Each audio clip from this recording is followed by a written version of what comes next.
Hello, and welcome to the Love Your Work Life podcast. I'm your host, Elissa Shuck. Whether you're going for that next promotion, looking for a job, or making a career pivot, I'll teach you how to navigate it all so you can have the career you want.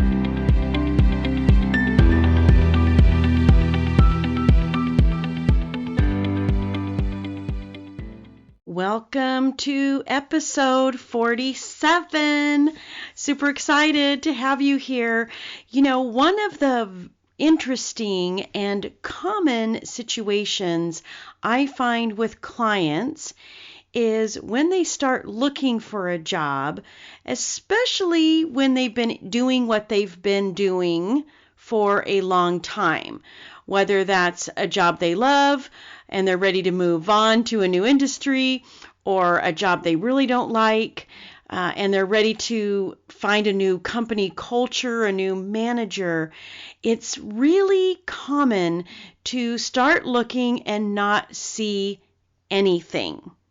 You're ready, but you're looking and nothing seems right. Nothing feels good. You find yourself kind of picking these jobs apart and not really seeing yourself in those roles.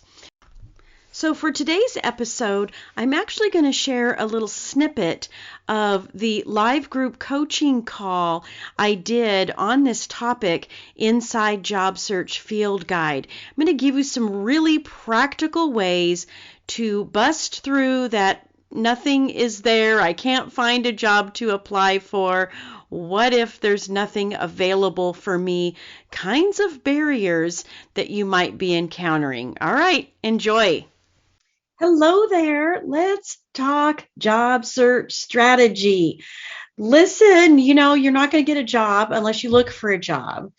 And what I want to talk to you about today is when you're looking, but you're not finding anything. When you're looking, but nothing feels quite right. You might have this nagging little feeling that this isn't good for me. I know maybe everything just seems mediocre. Or maybe everywhere you look, all you can think about is the what if it's a bad company culture? What if this hiring manager is a micromanager? What if it's toxic? What if the things they're saying about themselves aren't true? These are all normal thoughts that you will have, especially if you've been through a job loss that was very jarring to you, very unexpected, the company restructured and you lost your job, or if you're in a toxic environment and you're just constantly feeling the weight of that environment, it can be very challenging to see opportunity in anything because you're just carrying this baggage around with you. You're wearing those glasses, if you will, of the place you just came from or the place you're trying to leave seems to be influencing the opportunities that you see for yourself. Like I said, this is totally normal. Our brains are wired for protection, for survival.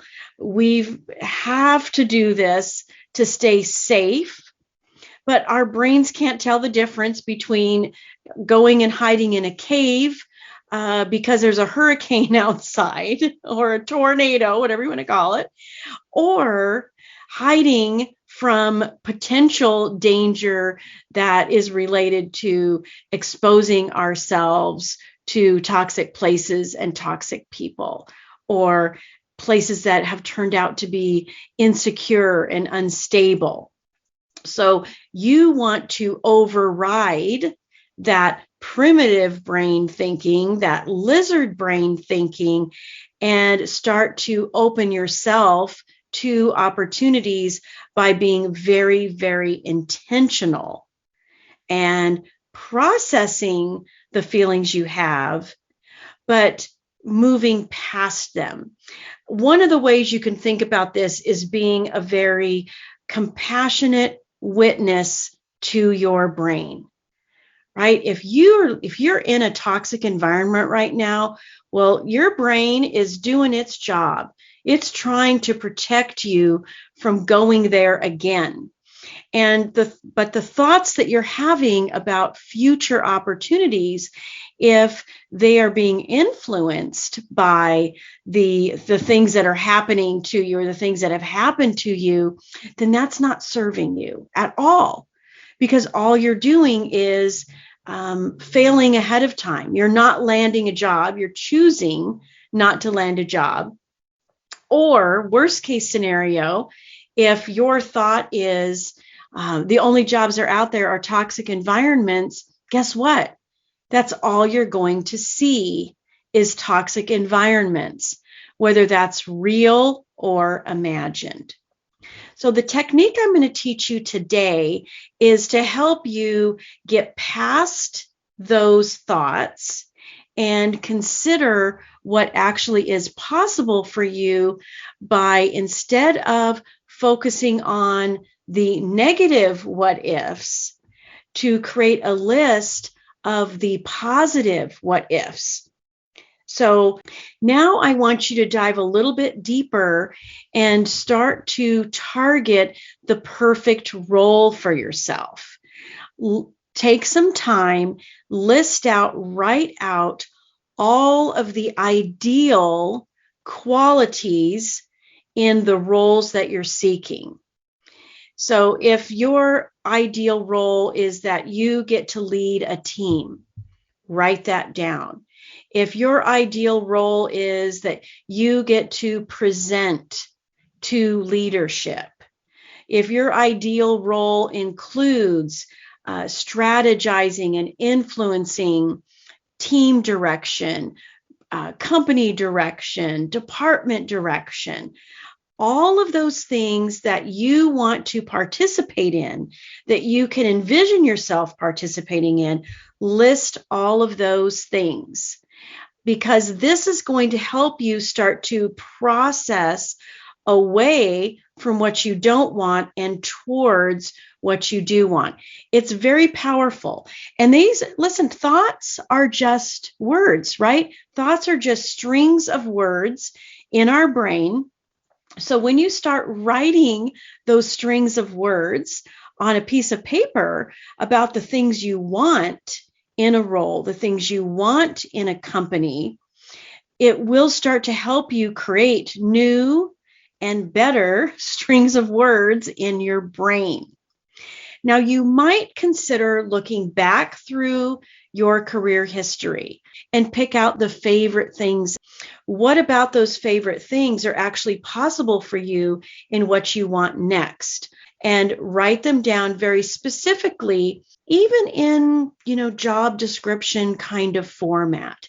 This is where exploring job descriptions after you've created this list can be very helpful, because now you have a better awareness about the things that align to what you want, and you'll start seeing more of what you want in those job descriptions. So when a few little things start to light you up, you'll start to see more and more and more.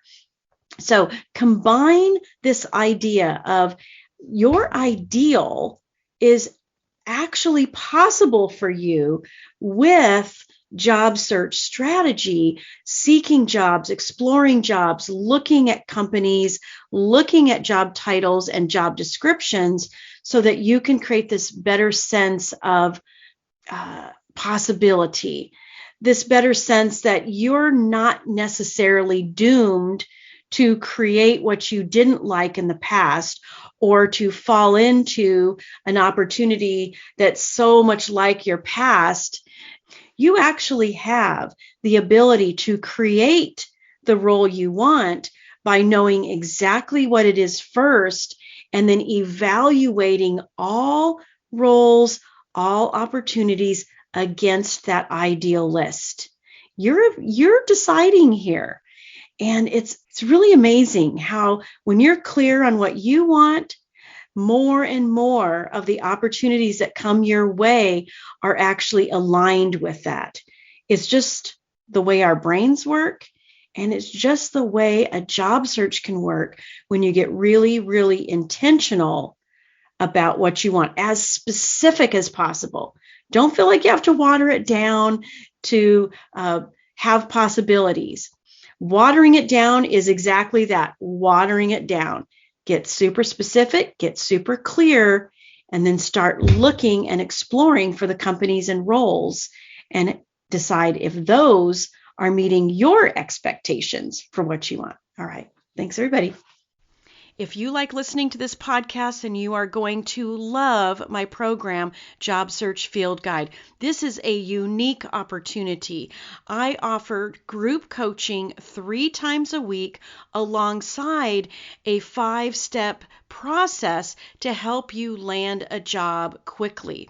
So I hope you will join me in Job Search Field Guide. This is going to be revolutionary to your career journey and your job search, and you get lifetime access.